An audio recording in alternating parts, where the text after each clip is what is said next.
From the land grant University in Urbana-Champaign, Illinois, this is the closing market report for the 22nd day of May 2025. I'm Extension's Todd Gleason.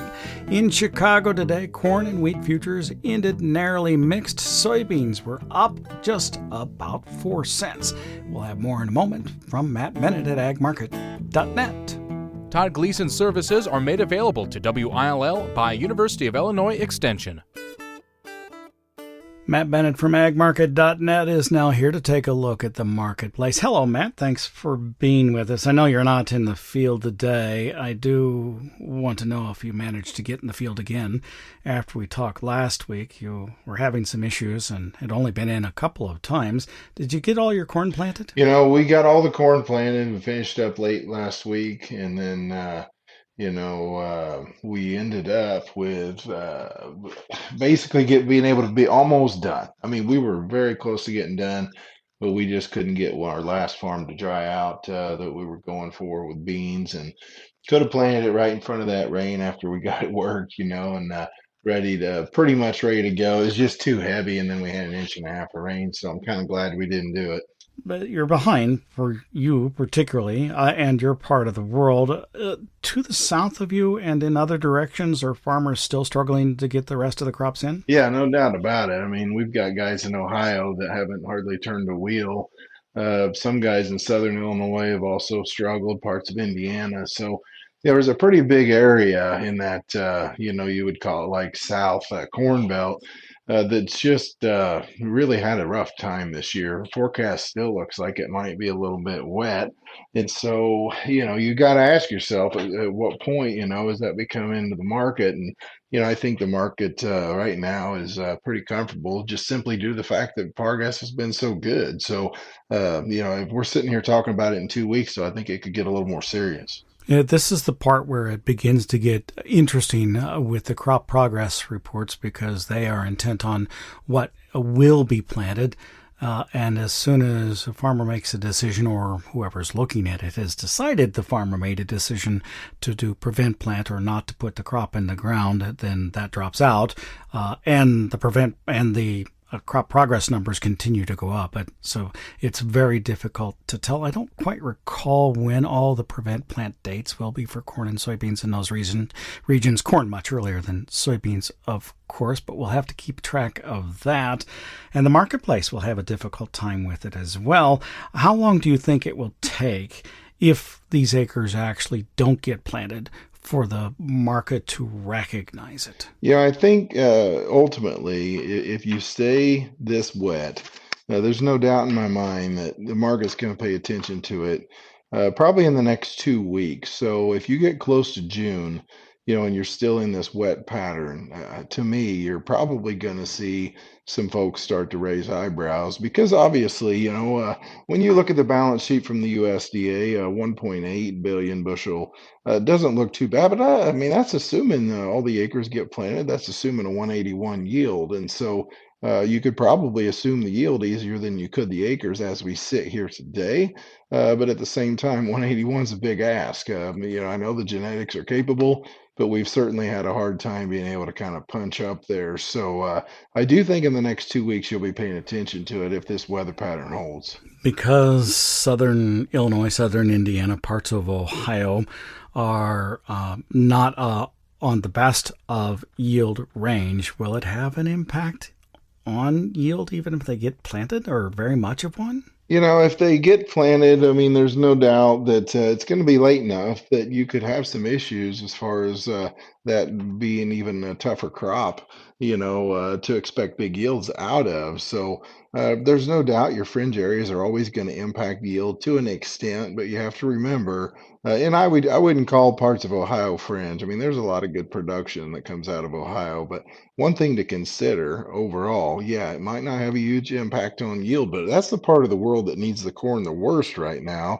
There's no doubt with the Southeast having a drought last year and parts of the Southeastern Corn Belt, basis has been awfully hot. I mean, we know of places in Indiana that are currently bidding 50 over on corn, Southeastern Indiana. I mean, bottom line is you've got a real need out there. So if you don't raise a crop on top of that, it could have pretty big basis implications that might be far reaching. So that would be in the local area, but broadly across the futures markets, how much of an impact do you suppose? Well, I mean, clearly the futures markets have not paid attention to what we normally do with the fundamental type discussion. 1.415, that's awfully tight. You look at basis just continues to improve. Market really hasn't paid a lot of attention to it. Now, today's the first time in a long time that we've seen some bull spreading here. And you've got to think whenever you start looking at some of the basis levels that continue to firm, if you will, you've got to think maybe some of these guys are going to step back in and maybe buy some corn. I mean, clearly the funds have been big sellers. Are they going to continue that in the face of what we're looking at right now? And I think maybe the easier answer is that they probably won't. I mean, you continue to see this really strong demand. Exports definitely look like they need to be adjusted higher once again, maybe 50, maybe more. And so, you're probably going to tighten up that carry out even more. So what that would do is it would put you in a position where maybe these people would want to bull spread corn in a major way with any sort of weather. I don't know if that happens by the time July goes off the board is the thing. The timing is going to be very interesting here, but I do think there'll be a time in this summer if you have weather issues, you'll see your front month contract rally sharply versus the deferred. So it'll be very interesting to see how it plays out. So if you have gambling stocks and you're in parts of Indiana, Ohio, maybe southern Illinois, worth holding on to for old crop, how quickly does that back up in the basis as it reflects something more central Illinois based? Well, I think that it'll continue to work its way. That's the thing. It'll continue to work its way to the west to an extent. I don't think you'll see real hot basis levels, for instance, in our part of the world until some of these bushels that were bought in a major way earlier in the year end up getting, drying up, so to speak. So I do think that the biggest time for, to pay attention to would be mid-July into August. Some of these end users were very well covered out to summertime frame, but I don't think they've got much coverage in August. So, some of this crop's going in the ground late in some of the areas, once again, that basis is strong. And so that could provide some really big basis implications that would rapidly advance away from where they need the corn the most. So to me, you're probably looking at being several weeks away from that getting to be a super interesting discussion, barring weather issues. So if you do end up drying back out in the west, and most of these long range models continue to point towards summer drought in the west, if that would come to pass and you start getting really hot and dry in June, I think the market's going to pay very close attention. Yeah, just so points of clarification as we talk through old and new crop and basis here. We're talking mostly about moving corn out into the southeast to feed the livestock sections, poultry and pork in the Carolinas that would come out of Ohio, parts of Indiana, even some of Illinois as well. And because that is a pull out of the old crop stocks, futures and basis there, or the price difference between corn, cash price and futures prices would jump, could have an impact on new crop basis as well, mostly because the planting is delayed for corn. Now, for soybeans, it's a slightly different story, I suppose, maybe because that crop can be planted later and do fairly well. What's your outlook and assessment of it? Yeah, I mean, with soybeans, the thing is regionally speaking, you've got some really strong basis levels. I mean, shoot, basis narrowed again here this week in Central Illinois. Basis has been, in all honesty, pretty strong for beans. The thing is, though, of course, a lot of growers sell their beans up front. A lot of growers don't store beans. And so sometimes, especially whenever stocks start tightening, which we saw them tighten here in May, you can get some pretty interesting basis discussions. So I think moving forward, if I had gambling stocks on beans as well, I'd probably be patient because if you get some weather to unfold, Todd, those could be awfully good property. Now, if I had a lot of beans, I'd be paying attention to the fact beans have been fairly strong here lately, dole a few of them out. But gambling stocks, I think I'd probably hold on to them. Now, if there wasn't a lot of weather to push this along, are you a seller of new crop on these pushes higher, especially if it's basis only? As far as new crop sales, I don't want to do much until we get closer to that 470 spring insurance price. I mean, over the last 20 years, we've revisited that every time that we've come out, of the month of February with a lower average. We got close to it here in April, 469 and a half, but we didn't get to it. So I've got to think the law of averages tells me, especially with some of the weather abnormalities, especially with the fact this market really has no weather premium at all. I'm probably going to be a little more patient for the time being. Now, a disclaimer, I've got some corn sold already. We've got a decent percentage there. And overall, I've got to think that, if I didn't have any corn sold at all, yeah, I'd probably be tempted to step in, but I really don't want to lock in a loss. And I know a lot of growers, in this 453 level that we settled at today are probably not looking at profitable sales. Hey, thank you much. I appreciate it. Absolutely. Thank you, Todd. That is Matt Bennett. He is with agmarket.net.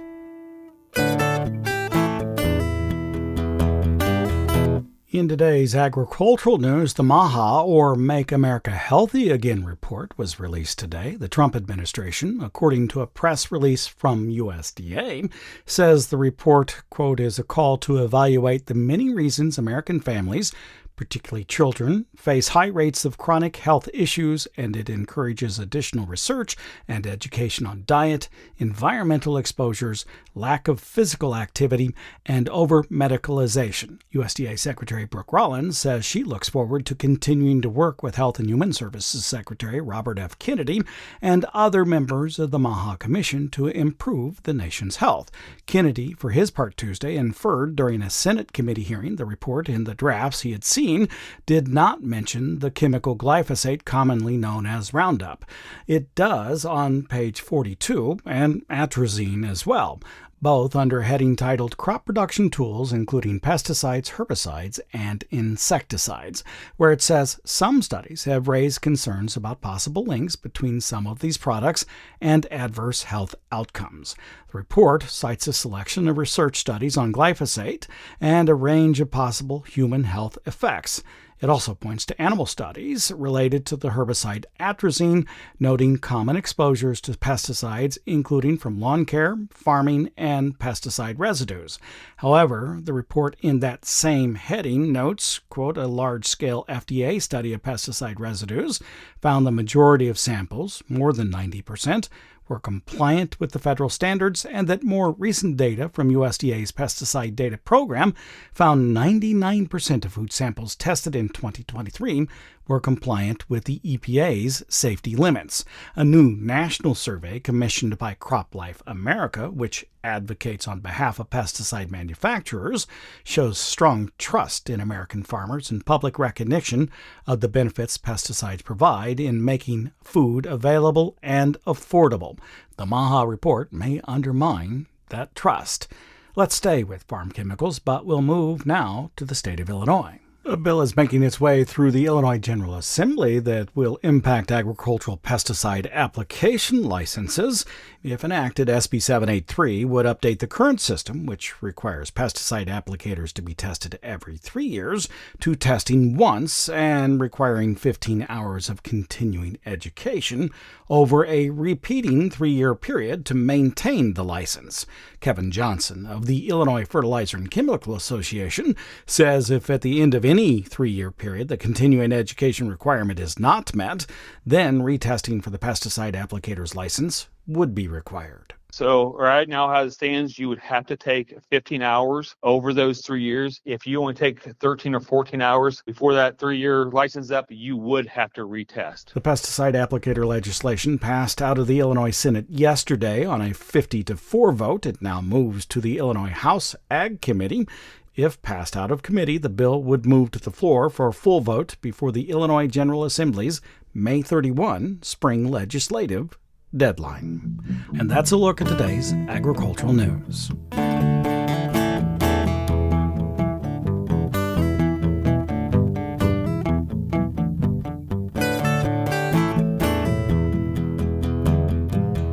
Mike Tannura is here. He's the president and CEO of T-Storm Weather. That's tstorm.net online. Thank you, Mike, for taking some time with me. It's been a busy spring. Some places have been wet, some places have been dry. Let's start, I think, today just with a broad forecast for the Corn Belt. Yeah, well, we basically have rains that are coming up to southern growing areas over the next week. We're looking for heavy totals in the mid-south. 1.5 to 3 inches of rain is on the way. Some of that rain could reach as far north as southern Illinois, and that's kind of where we're watching for the next few days and even into next week. How far north will that rain come? But basically, southern areas are going to receive quite a bit of rain. As we move into the central part of the central U.S., which includes most of the corn and soybean growing belt. So just think of everybody from Nebraska through Iowa, Illinois, Indiana, and Ohio. That whole region there is going to also receive some rain, but it looks like totals will be more in the moderate category, anywhere from 1/4 of an inch on the light side to maybe 3/4 of an inch or 1 inch on the high side. And then as you move north from there, the forecast is drier. Now, this is all happening because we have yet another large upper level system that's approaching. This one is going to move across the central U.S. starting up tomorrow and Saturday, but more so Sunday, Monday, and Tuesday, including Memorial Day. And the exact track of that system is difficult to determine. We know it's going to move across the central U.S., so that part is pretty easy. The hard part, though, is if this system just moves a little bit further north, that'll bring more rain into corn and soybean areas. If it goes a little bit further south, then all of a sudden things will be looking a lot better, at least from a drying standpoint for northern areas, because there won't be much rain at all from I-80 onto the north. But we're still just a little bit too far out to have a huge amount of confidence in the exact setup. But again, wet south, kind of a mixed rainfall setup central, and then drier as you head to the north into the Dakotas, Minnesota, Wisconsin, and Michigan. Can I have you divide the forecast, and maybe the climate might be a better way to put this, up into crops for me and what you think has been happening to this point and how you see maybe it developing over time? I'm thinking corn, soybeans, and maybe spring wheat. Could you start with corn? Yeah, let's start with corn. So the story with corn is that we have some pretty great planting opportunities here over the last few weeks. But the thing that's a little bit challenging is that corn planting is actually going to be a little bit behind normal for this time of the year. A couple of days ago, we basically had around 80% of the crop planted. But just from looking at the lack of rain in many areas, you would think it would have been a lot higher than that, but it wasn't. On the other hand, soybeans were doing a lot better. Soybean planting is ahead of schedule. Well, now we're kind of in a situation where we really need to get this corn in because it's the end of May. If you start planting corn in June, you're really asking for some trouble with, drier weather once you typically get into August and September. And also the frost risk starts to go up if you're planting that late once you get into the end of the year. So, we need to focus on corn. The problem is that these rains are coming up for at least the southern areas. And even though that might not be exactly in the heart of the corn region, this is not an ideal setup.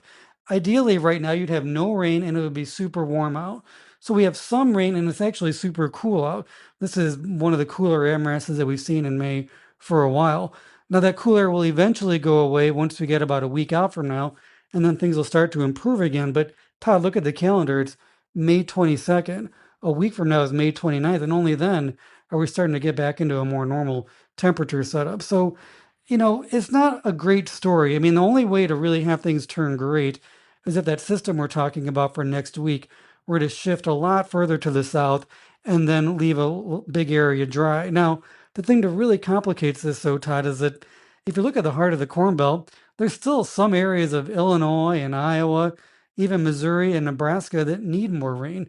Over the last 30 days, some of these people have been kind of dry. So, what do you want? Do you want the dry weather or do you want the wet weather? And that's why this time of the year is always a little bit tricky. So basically, it could be better for corn.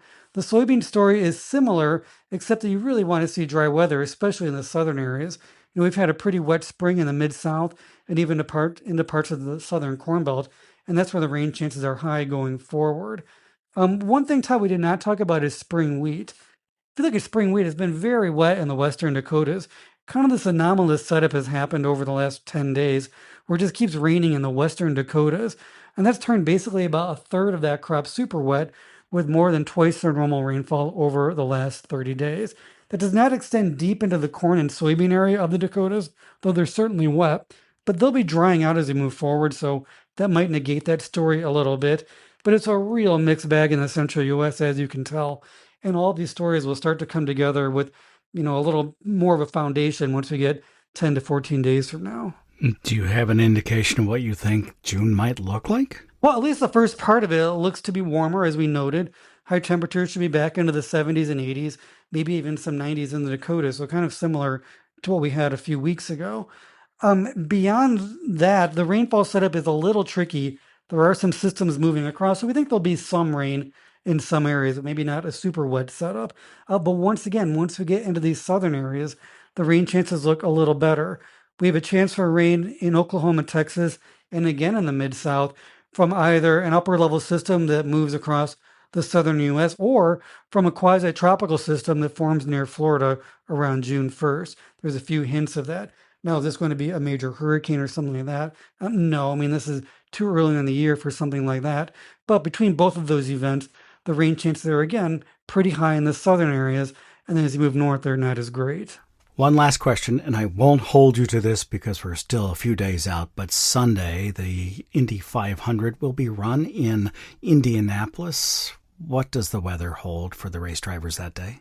Well, more than likely, it should be a nice day. We will have cool temperatures, so it won't be one of these hot days that we see occasionally in the 90s or anything like that. It'll probably be in the 60s, so it'll be pretty pleasant out there in that regard. There'll also be an east wind, and that east wind is more than likely going to just keep any of the rain that we've been talking about outside of Indiana until we get more into Monday than Sunday. So at this point in time, it looks pretty nice.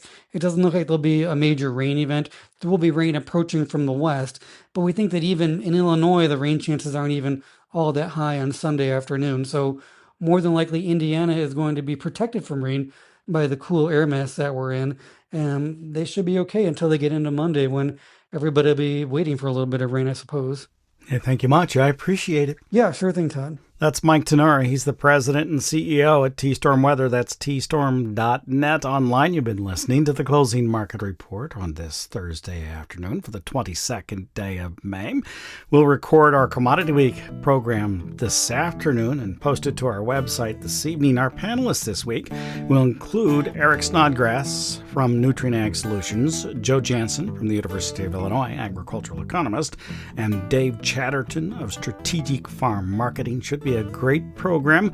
Again, that'll be up online this evening after 6 o'clock. You can hear it in its entirety tomorrow here on our home station, and many of these radio stations will also carry it over the weekend. Thanks for being with us here on the Closing Market Report. Our theme music is written, performed, and produced by Logan County, Illinois farmer Tim Gleason. I'm University of Illinois Extension's Todd Gleason. You have a good day.